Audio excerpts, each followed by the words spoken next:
मी माझ्यासोबत तुम्हा सर्वांना माझ्या माहेरच्या गणपतीजवळ नेत आहे। मी माहेरी पोचली आणि मग गणपतीचं पहिल्यांदा दर्शन घेतलं। गणपतीचं माझं दर्शन घेऊन झाल्यानंतर सईनीसुद्धा पूजा केली। अगदी मन भरून येतं गणपतीची मूर्ती पाहिल्यानंतर। अगदी छान असं डेकोरेशन केलेलं होतं, मस्त अगदी पाहतच राहावं असं वाटत होतं। दर्शन घेतल्यानंतर प्रसाद वगैरे खाऊन झालं, जेवून झालं आणि मग रात्रीचं मी काहीच शूट केलं नाही। मलाच रात्र झालेली, जवळजवळ 9:30 वाजलेले पोचायला। मग दर्शन घेतल्यानंतर मी थकून गेली आणि मग रात्रीचं काही शूट नाही केलं। मग डायरेक्टली दुसऱ्या दिवशी विसर्जनाचं शूट केलं। तर विसर्जनाला कशा पद्धतीने आमच्या गावाची जी मजा आहे ना, गावची मजा ती कुठेच येणार नाही। बोलतात ना, गाव म्हणजे स्वर्ग जणू काही। अशा ह्या स्वर्गात गेल्यानंतर एवढं असं सुंदर असं देखावा असतो। शेतं छान फुललेली आहेत, फुलझाडं आहेत, छान छान झाडं आहेत। अशा ह्या निसर्गरम्य वातावरणात गेल्यानंतर अगदी खूप असं यावंसं वाटतच नाही, एवढं सुंदर वाटतं। आणि हा म्हणता रात्र झाली, दुसऱ्या दिवशी विसर्जनाची तयारी झाली। बाप्पाला विसर्जन देण्यासाठी, बाप्पाचं विसर्जन करण्यासाठी डोळ्यात खरंच अक्षरशः पाणी आलं। तर चला बाप्पाच्या कानात थोडीशी आपली ही विश मागूया म्हणून बाप्पाजवळ थोडा वेळ बसली आणि बाप्पाला आपल्या मनातलं थोडंसं आपण सांगूया म्हणून बाप्पाला सांगायला लागली। इथे माझ्या भावाच्या मुलीनेसुद्धा बाप्पाजवळ छान छान फोटो काढले, सईनी फोटो काढले आणि मीही छान फोटो काढले। भावानीसुद्धा छान अगदी साष्टांग नमस्कार घातला शेवटचा निरोप देत असताना। माझी वहिनी, माझ्यासोबत आई, ह्यांनी सगळ्यांनी बाप्पाला असं छान असं निरोप देण्यासाठी डोळ्यात तर पाणी आहे पण तोंडावर हसू आहे। कारण का, हा गोड बाप्पाच असा आहे की आपल्याला खरोखर मन अगदी प्रसन्न ठेवून जातो आणि तेच दिवस कधी लवकर येतात अशी वाट पाहायला लावतो असा हा बाप्पा। मी त्याच्या कानात माझा थोडासा नमस्कार सांगितला, सगळ्यांचे अभिप्राय दिले आणि मग बाप्पाला निरोप द्यायला निघालो।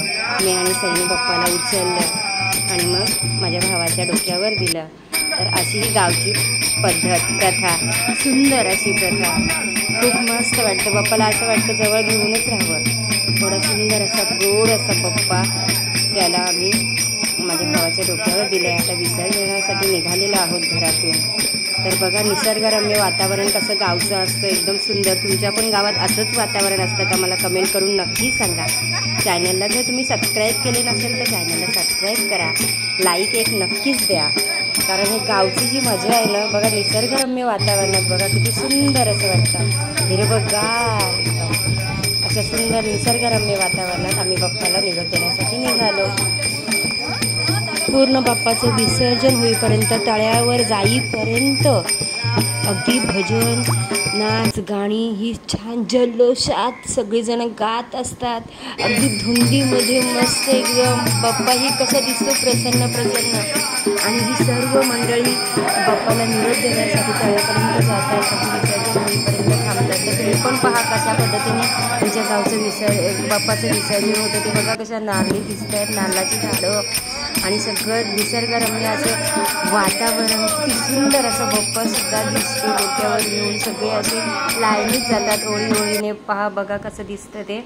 आणि हे वरून फुलं टाकताना बाप्पाचे फोटो घेतलेले आहेत। वरून ज्यांची घरं उंचावर आहेत ती वरून बाप्पावर फुलांचा वर्षाव करत असतात। आणि ही भजनी मंडळी सगळी किती छान भजन बोलत चाललेली आहेत आणि बाप्पा बघा कशी डोक्यावर आहेत प्रत्येकाच्या। ते खूप सुंदर असं वाटतं। बाप्पाला निरोप देताना सुद्धा ही सगळी ओळीत पाहिली ना की असं वाटतं गाव ते गाव, खरंच गावाची सर कुणालाच येणार नाही आहे। किती सुंदर असं सगळं निसर्गरम्य वातावरणात आपण बाप्पाला विसर्जन देतोय। चला तर पहा पुढे कशा पद्धतीने विसर्जन होतं ते आणि तुमच्या गावात सुद्धा कशा पद्धतीने विसर्जन असतं हे मला कमेंटमध्ये नक्की सांगा। तर चला पुढे पहा विसर्जनाची पूर्ण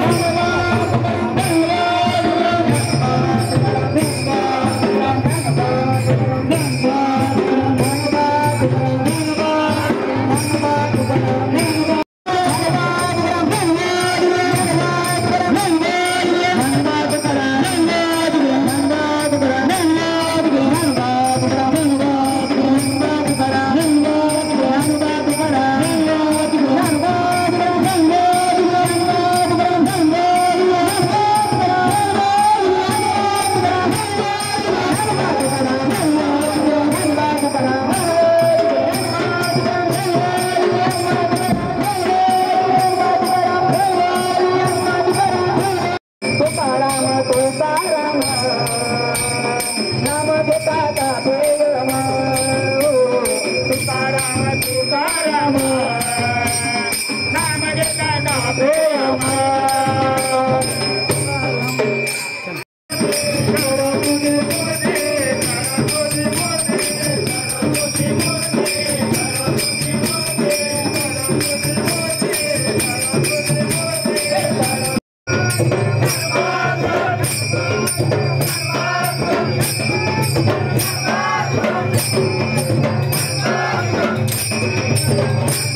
आता हे जे तुम्ही पाहताय ते गावाच्या मध्यभागी आल्यानंतर जिथे आम्ही देहरी म्हणून म्हणतो, देवाचं एक छोटंसं असं देऊळ आहे आणि मग तिथे मध्यवर्ती गावाच्या आल्यानंतर असं एक नाच गाणं होतं तिथे आरती आणि मग इथून पुढे विसर्जनासाठी गप्पा निघतात. तर बघा कशी नाच मंडळी जी आहे ती छान अशी खेळ धरून नाचताय.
आणि इथून मग नाच गाणी झाल्यानंतर विसर्जनासाठी पुढे निघालो.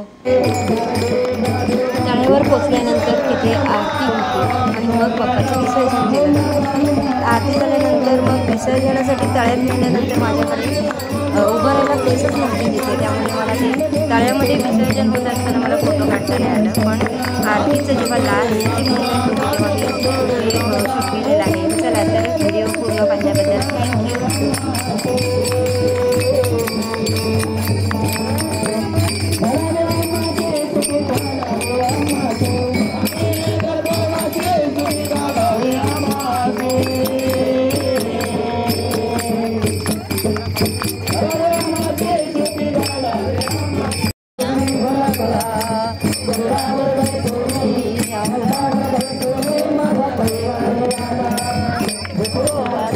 Hare